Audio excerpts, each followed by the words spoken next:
போகும் பாதை தூரமே வாழும் காலம் கொஞ்சமே ஜீவ சுகம் பெற ராகநதியில் நீந்தவா இந்த தேகம் மறைந்தாலும்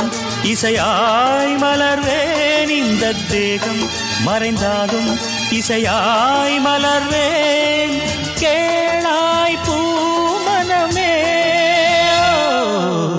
சங்கீத மேகம் தேன் சிந்தும் நேரம்